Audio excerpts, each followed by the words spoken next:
हमारे गुरु जी दोष कैसे? क्या अपनी मम्मी पे दोष होता है? तो मां से भी ज्यादा पवित्र गुरु का संबंध क्या दोष करना चाहिए? प्यारे तुमने जो नाम दिया उसके बदले में गर्दन दे दे तो हल्का पड़ेगा। अभी अपने गुरुदेव पर दोष दर्शन मुझे तो ऐसा नहीं लगता, पर यदि अगर है तो अपनी कमी सुधारने के लिए गुरुदेव को प्रणाम करके उनकी निंदा न करे, दूरी बनाकर खूब नाम जप करे, हमें ऐसा लगता है। हमें तो आपको भाव का सारा खेल होता है ना, हमें गुरुदेव मारे या गुरुदेव प्यार करे या गुरुदेव तिरस्कार करे, सब में प्यार नजर आता है। गुरुदेव के द्वारा अमंगल किसी का हो जाए ऐसा तो मुझे नहीं लगता, ऐसा मुझे नहीं लगता। हम मनमानी आचरण करें, कोई शासन शास्त्र का गुरुदेव करना स्वीकार करें, हम अपने को क्षमा कर देते हैं। विचार कीजिए, अपने प्राण प्रिय गुरुदेव ने जिन्होंने नाम दिया, मंत्र दिया, अपना जीवन दे दिया, हम उन पर दोष दर्शन करें। मुझे आज तक की बात समझ में नहीं आई कि अगर कोई एक लोटा पानी पिला दे तो मैं उसका ऋणी होता हूं, और गुरुदेव ने नाम रस पिला दिया, हम गुरुदेव पर दोष दर्शन करें। इतने बड़े ज्ञानी हो गए, इतने बड़े महात्मा हो गए, हम इतने बड़े पवित्र हो गए, जरा लौट के अपना परिचय देखो। क्या तुम गुरुदेव के लायक थे?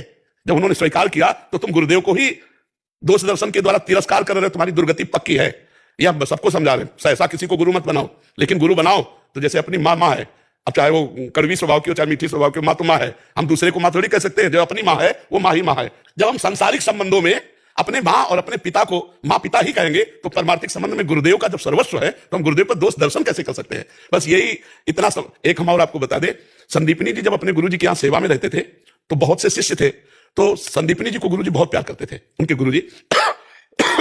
तो सब शिष्यों में ईर्ष्या फैल गई, तो गुरुदेव ने एक स्वांग किया उन्माद का, पागल का, थूक देना। संतों के बड़े विचित्र खेल होते हैं अपने से दूर करने के लिए, डंडा उठाना, गाली गलौज करना। अब सब भागने लगे शिष्य। संदीपनी जी उनकी सेवा में रहे। जब कुछ दिन बाद उन्माद का स्वांग उतरा तो उनका बेटा सब शिष्य कहां गए? बोले गुरुदेव आपके इस क्रियाओं से वो सब भाग गए। बोले तुम क्यों नहीं भागे? गुरु जी आपको स्नान कौन कराता, भिक्षा मांग के कौन पवाता? तो बोले क्या मैंने तुम्हारे साथ उद्दंडता नहीं की? बोले गुरु जी हमारे साथ उद्दंडता का प्रश्न इसलिए नहीं बनता कि हमारी वस्तु नहीं है, ये शरीर आपकी वस्तु है। अगर आप करते हैं, इसे पीटते हैं या थूकते हैं, गुरु जी मेरा नहीं है, ये आपका है।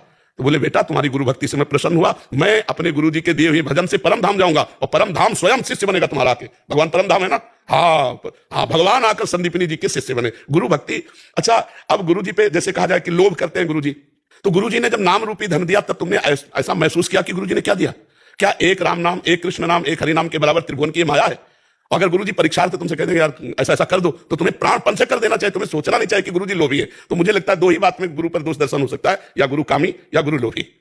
तो हमें लगता है कि ऐसा दर्शन करना बड़ा ही अपनी गति बिगाड़ लेना है। तो अगर हम ऐसा लगने लगा है तो हम अपनी दृष्टि ठीक करने के लिए गुरुजी से अलग होकर और खूब भजन करें, और गुरुजी जब मिले तो साष्टांग दंडवत करें, कभी गुरु की निंदा न करें तो मंगल हो जाएगा। गुरु की खोज करनी चाहिए या गुरु का इंतजार करना चाहिए? हाँ, दोनों बातें बहुत उत्तम है। यदि आपके अंदर योग्यता है तो खोज करो, अगर योग्यता नहीं जानते हो कि तो इंतजार करो, आके हाथ पकड़ लेगा।